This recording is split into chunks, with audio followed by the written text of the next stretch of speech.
C'est déjà demain, en ce dimanche, et on va parler manga ce matin, manga artificiel plus précisément. Bonjour Mélinda Davansoulas. Bonjour. Alors, rien de très tech, allez-vous me dire, hein, si on parle de manga, et pourtant, c'est bien à cause de la technologie que ce manga précisément fait scandale au Japon. Et oui, alors cette semaine est sorti Cyberpunk Peach Jaune. Un énième manga, vous me direz, au pays où le genre est vraiment roi. Mais alors celui-ci, c'est le vilain petit canard du lot. Ben pour cause, il n'y a pas de mangaka derrière. Vous savez, ces célèbres auteurs de BD nippon qui sont des stars là-bas. Non, derrière cette œuvre à l'aspect futuriste, il y a une intelligence artificielle.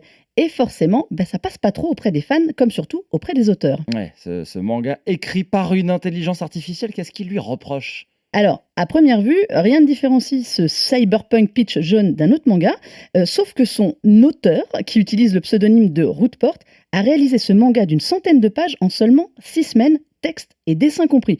Alors en général, on estime que pour faire un bon manga, il faut 1 an. Vous Ah voyez oui, quand même la réduction de temps. effectivement, ouais. Et puis alors, bon, niveau processus créatif, il y a des mots-clés comme cheveux roses, garçon asiatique, blouson ou encore incantation magique qui ont été utilisés dans l'outil informatique porté par Midjourney. Vous savez, on en parle beaucoup, c'est cet outil d'intelligence artificielle qui crée des illustrations à partir de mots-clés.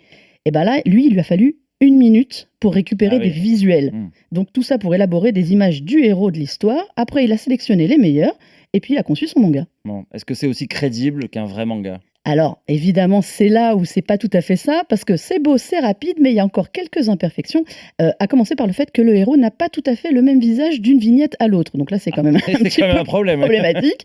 Il n'a pas les mêmes mains. Alors ça, les mains, c'est vraiment le point faible de l'IA. C'est pour ça que vous avez sans doute déjà vu des mains à 6 doigts. Parce que l'IA, eh ben, elle fait un peu à sa tête. D'accord. L'exactitude, c'est pas vraiment son truc en continu à l'IA.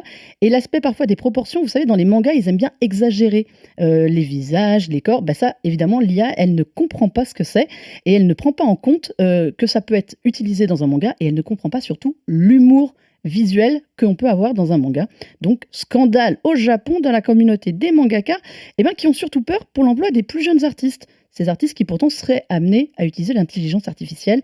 Déjà, Netflix avait fait scandale en début d'année en diffusant un animé japonais, Dog and Boy, conçu avec des décors générés par l'IA. L'auteur du manga Cyberpunk Peach John explique lui que l'IA a ouvert la voie à des gens sans talent artistique, mais qui ont de bonnes histoires à raconter. L'honneur est sauf.